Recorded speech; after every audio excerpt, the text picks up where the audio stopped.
La peste. Albert Camus. 1. Los curiosos acontecimientos que constituyen el tema de esta crónica se produjeron en el año 1940 en Orán. Para la generalidad resultaron enteramente fuera de lugar y un poco aparte de lo cotidiano. A primera vista, Orán es, en efecto, una ciudad como cualquier otra.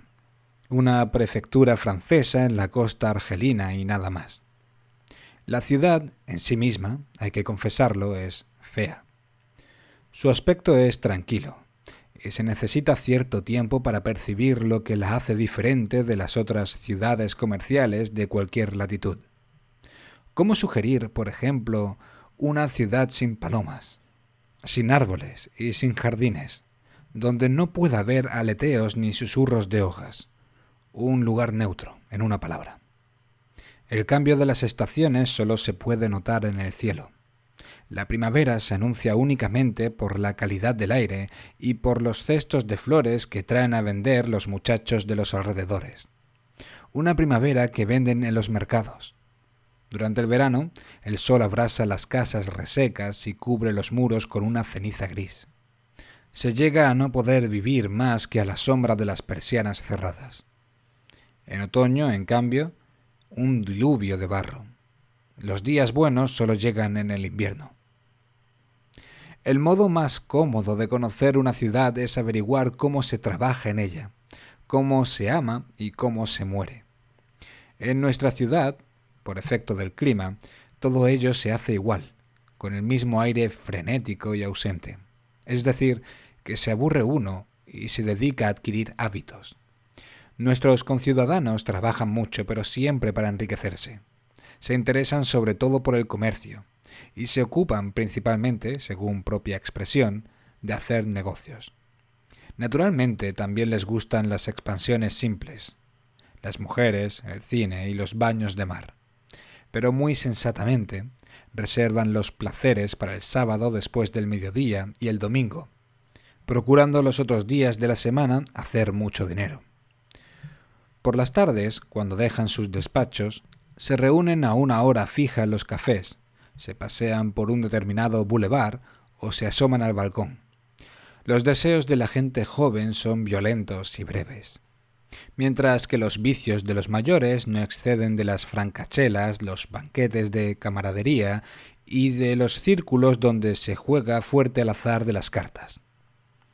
Se dirá, sin duda, que nada de esto es particular de nuestra ciudad y que, en suma, todos nuestros contemporáneos son así.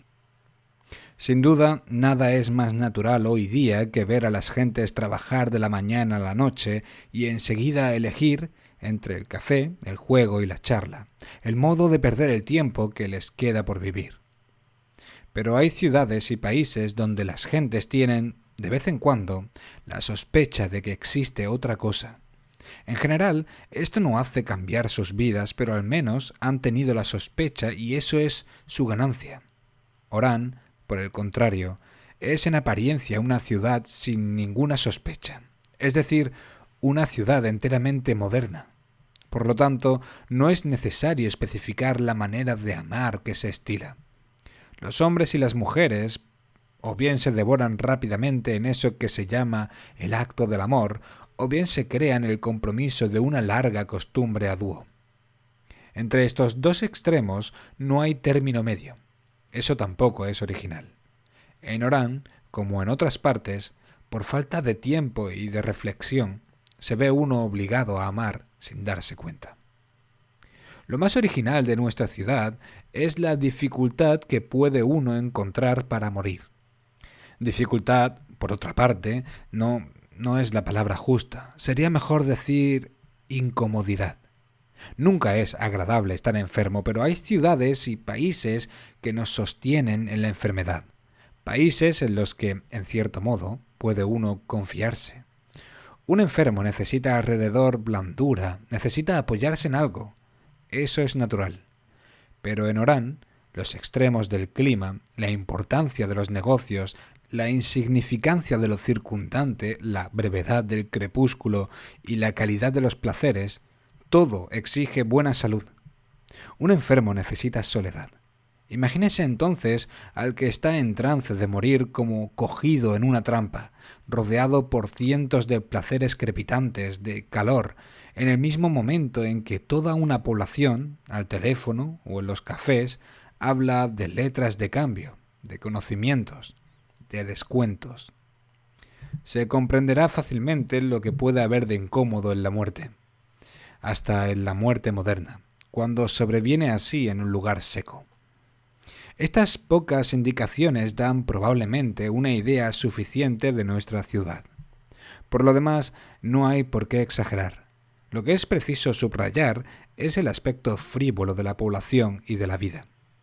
Pero se pasan los días fácilmente en cuanto se adquieren hábitos, y puesto que nuestra ciudad favorece justamente los hábitos, puede decirse que todo va bien. Desde este punto de vista, la vida, en verdad, no es muy apasionante, pero al menos aquí no se conoce el desorden, y nuestra población, franca, simpática y activa, ha provocado siempre en el viajero una razonable estimación.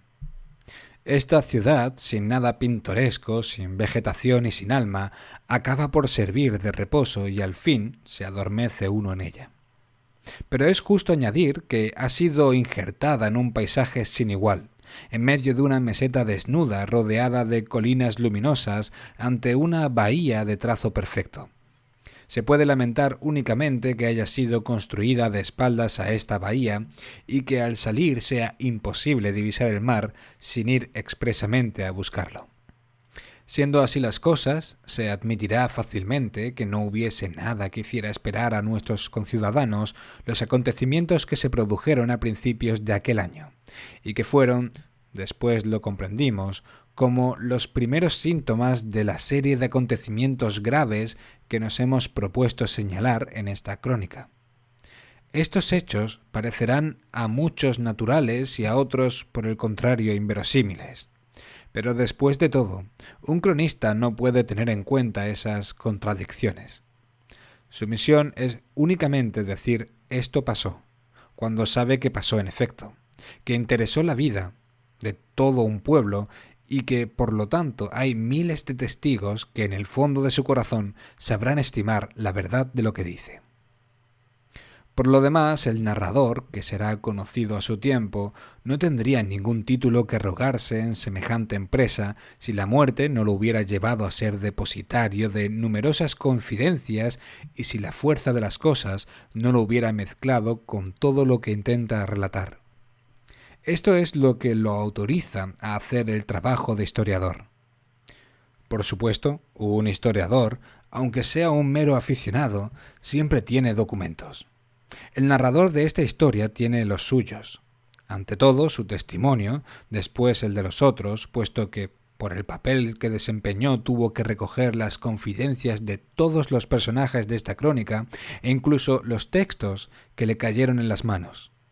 El narrador se propone usar de todo ello cuando le parezca bien y cuando le plazca. Además, se propone... Pero ya es tiempo quizá de dejar los comentarios y las precauciones del lenguaje para llegar a la narración misma. El relato de los primeros días exige cierta minuciosidad.